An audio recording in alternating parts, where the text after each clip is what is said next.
Débrief, Albert, débrief de la victoire du Barça hier face au FC Séville. On l'a vécu nous ensemble ici sur Twitch avec tous les copains et avec Julian Palmieri et Aurore Thibault.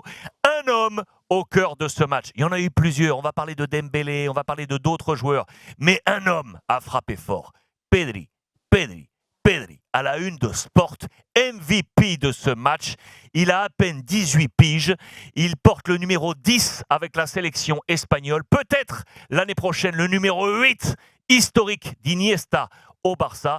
Il a été tout simplement somptueux. Albert, victoire 1-0 face à Séville. Imparables, avec une nouvelle fois cette photo de Pedri. Il a pris bien évidemment la meilleure note. Regardez sur la deuxième ligne. Le 9 sur 10 pour lui. Quel match, Albert. Quelle victoire et quel match de Pedri. Raconte-nous un peu tout ça. On est deuxième position déjà grâce à ce but de Pedri qui a réussi à faire ce que les autres n'ont pas pu, n'ont pas été capables de marquer un but. La défense de Séville, c'est super. Il y a des joueurs extra. Ouais. Il y a, pour le côté français, c'est Koundé, mais il y a aussi d'autres, et un bon gardien. Alors on a gagné. C'est grâce à ce mec que je crois qu'il ne sait pas qu'il est un star. Quand il raconte ses buts, il dit bon, quand j'ai vu des jambes pour le milieu, j'essaie de ne pas frapper et atteindre un peu.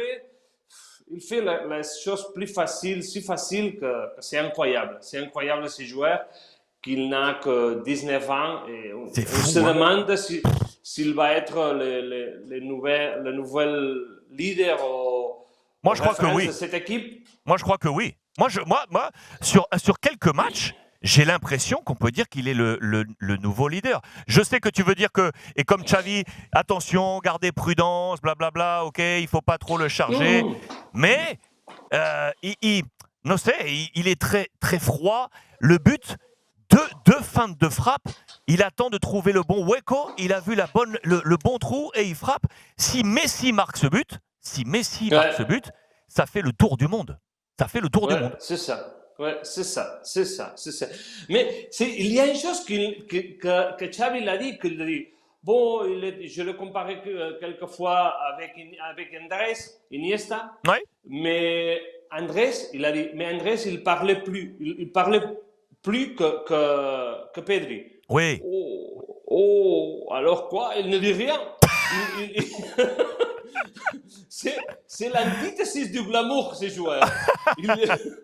C'est l'antithesis. Mais il fait le foot si facile que c'est incroyable. C'est quelqu'un de très, très spécial. Et ce qu'il a fait ce jour contre le Sevilla ou contre le Galatasaray, oui. sont de buts. Je crois que cette année, il a fait un pas en avant parce que il est meilleur que l'année dernière. Il est plus décisif que l'année dernière. Exactement. Sur le volume, sur la prise de conscience de son rôle au sein de l'effectif. C'est pas facile dans un sport collectif. En plus, où on est si nombreux, à 11 sur une pelouse, quand on a 17, 18, 19 piges, de tout d'un coup prendre le lead. Vous avez un match serré. On est dans les 20 dernières minutes et il fait deux feintes de frappe. Il faut avoir l'esprit d'un serpent. Froid, sans froid, pour se dire, boum, c'est moi qui vais aller faire la décision. C'est incroyable. Je trouve meilleur que l'année dernière. Meilleur que l'année dernière. Ah ouais, bien sûr. Aujourd'hui, je téléphonais ce matin au club pour demander des choses de lui et on me racontait, tu vois, c'est quelqu'un si normal qu'il ne semble pas footballeur. Il est incroyable. C'est un fille, comment ça s'appelle ça en français? C'est simple. Parle amoureux, c'est facile. Oui. C'est ça. C'est très facile. C'est quelqu'un très normal. Il rend toutes les choses faciles et simples. J'aime bien d'ailleurs le titre que vous avez mis dans les notes, là, le petit titre que vous mettez, maravilloso, à côté du 9, c'est une merveille. Voilà, c'est ça, c'est merveilleux. Vous le regardez, c'est merveilleux. Et je crois que je conseille d'ailleurs à tous ceux qui sont à Barcelone aujourd'hui, si vous pouvez en profiter, allez au stade. Allez le voir maintenant. Allez le voir pendant qu'il a 17, 18, 19 ans, parce que c'est à ce moment-là qu'on voit une star émergente. Je fais l'équivalent, Albert, avec dans ce même week-end, Carlos Alcaraz, qui a explosé sur le monde du tennis, qui a remporté le tournoi 1000 de Miami. Nadal n'avait jamais réussi à le faire.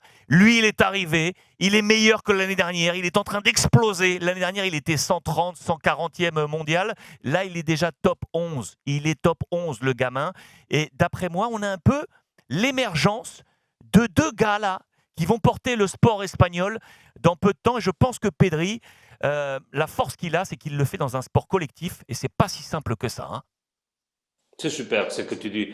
Et ici, on en parle beaucoup, on compare Nadal et Iniesta, qu'ils ont été la référence, le leader de le sport espagnol pendant une dizaine d'années. Et à ce moment, il y a Pedri et Alcaraz qui peuvent faire ce rôle que Rafa et Andrés ils faisaient. Oh, j'ai vu le match contre Ruud. C'était super. Ces joueurs, Alcaraz, c'est super. C'est bravo, bravo, bravo. C'est quelqu'un. Ouais, extraordinaire. Je disais, on parlait beaucoup de la next generation, de joueurs comme Zverev, comme d'autres, et au fin, aucun d'eux. Personne parlait d'Alcaraz. Seul Medvedev est comparable que lui. Je crois qu'il va être bon.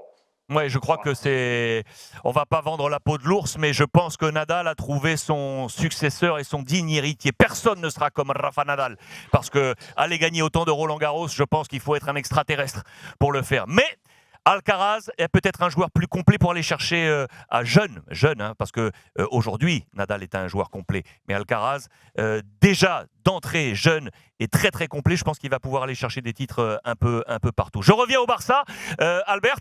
L'autre joueur qui nous a aujourd'hui fait du bien pour nous Français, dis-moi, c'est Dembélé.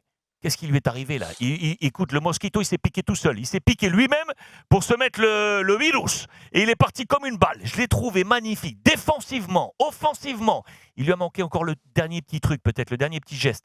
Mais je l'ai vu faire des tacles défensifs. Je l'ai vu revenir. Je l'ai vu repartir en contre-attaque. Estaba por todas partes. Oui. Je crois qu'il a aussi, il a fait un pas en avant. Et en plus, on va creuser les dits, mais il a des continuités avec le jeu, il n'a pas de problème avec les blessures.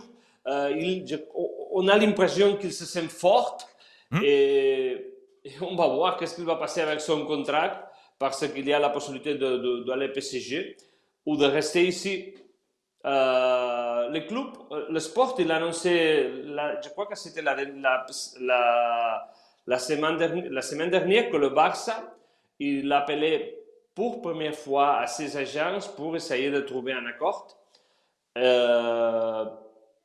Et on attend ces meetings si c'est possible ou non. Le problème, c'est que tous ces joueurs, par exemple, on parle d'Araujo, Dembélé, Gavi, ils sont joueurs qui sont importants pour Xavi, mais que les offres économiques qu'ils reçoivent du Barça sont inférieures à celles que Kessié, par exemple, il a reçues. Et alors, tout le monde sait ce qu'il gagne, tout le monde sait de tout. Et ça, il y a une décompensation qu'il fait. Les joueurs sont un peu fâchés avec le club pour tout ce qu'il est passé. Et je te raconte cet sentiment de n'être pas content avec le club. Quand ils arrivent aux salles de joueurs, au vestiaire, Xavi aperçoit ça. Et le problème, il monte jour à jour. On va voir ce que, pour le moment, l'équipe, il marche aussi bien que cette malestar, comment ça s'appelle ça en français? Oui, mal-être.